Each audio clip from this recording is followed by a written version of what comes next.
We have been fed this line of horseshit that you're supposed to seek comfort. And I don't think you are. I think you're supposed to seek lessons, and you're supposed to seek difficult tasks and accomplishments. And through those things and through doing things that are hard to do, even if it's just a fucking 90-minute hot yoga class. I do a 90-minute yoga class, man. Those last 20 minutes, I do not want to be there, man. And I definitely don't want to give 100%. And I can cheat. I can kind of half-ass it.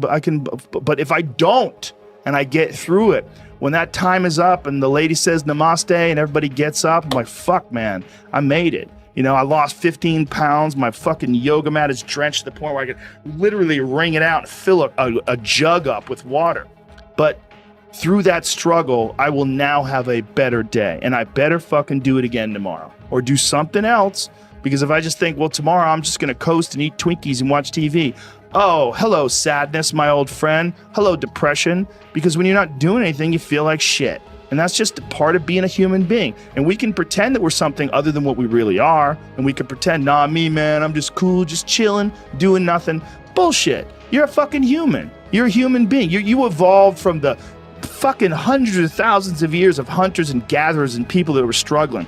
Those human reward systems are carved deeply into your DNA. And if you don't respect that, if you don't respect the mechanism of happiness and fulfillment and what you really need to do in order to feel satisfied in life, camaraderie, love, family, friendship, struggle, testing yourself, learning, all those things are imperative. They're all a giant part of being a person.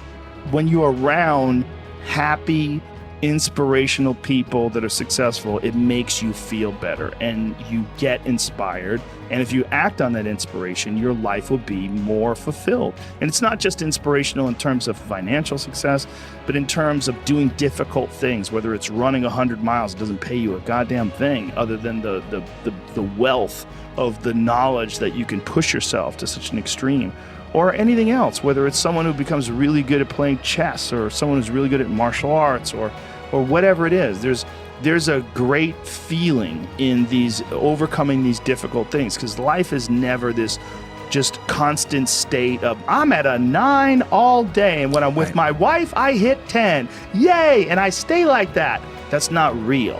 What's real is like you saying that you went to this monastery and felt all this angst about meditating and being alone and not having your phone and not having the input. But then when it comes out of it, then you have this reward. So you push through this and you had these uncomfortable feelings, and you came out of those uncomfortable feelings with this newfound appreciation for time and this respect for your own existence in your own space and carving out 3 hours for yourself a day. That's where it all comes from. It all comes from life lessons, and the lessons are learned through struggle. Well, when I was 21 and I was first starting to do comedy, that's when I was really devouring as much of it as possible, because I was trying to figure out like how to not be so lazy, how to be motivated, how to get shit done, and how to like find the correct path and think about things correctly. I would follow all this personal power, like you had workshops that you would do, like little like notebooks and shit, fill out, and things to talk about and things to concentrate on. Like if you did do it, it would help you. But really what it's all about is just getting your shit together and moving.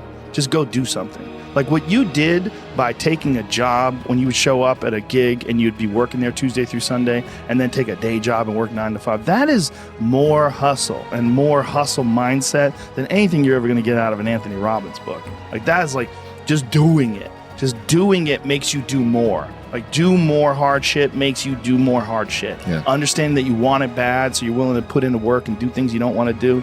It's what makes you have that confidence that you know how to push through, and the mentality that I'm the type of dude to get shit done. Like I'm not gonna waste my day just sitting around a fucking hotel room. No, I'm gonna go to work. I'm gonna work all day. I'm gonna drive 5 hours and keep that radio gig, and then drive 5 hours and spend 10 hours of the fucking 24 in a day in a goddamn car to do gigs, just to do gigs, to keep that radio gig. Yeah. Those things are like I had a guy on yesterday, this guy Dan Crenshaw, he's a congressman who's also a Navy SEAL.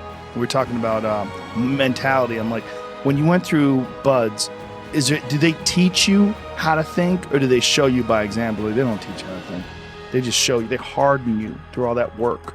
and through all that work, through that insane hell week, all the shit that you have to do when you're going through BUDS training, the 6 months of breaking you down and building you back up, they teach you could do anything just by making you do anything. So you will understand how you can pass your limits. What you thought your limits were are no longer your limits. That's what I feel like is missing from a lot of people that are getting into motivational this, motivational that. They ain't doing shit. You got to go do something. That's the number one thing. Be the hero of your own movie. If your life was a movie and it started now, forget about whatever financial disasters you've had, personal failures, relationship failures. What would the hero of your life's movie do right now? Do that. Do those things. We define ourselves far too often by our past failures. We look at our past and we say, well, that's me. That's not you. You are this person right now. You're the person who's learned from those failures, and you can choose to be the hero of your own movie right now. Write down your goals. Write down things you want to improve. Write down things you won't tolerate from yourself. Write down things that you've done in the past that you never want to see yourself do again.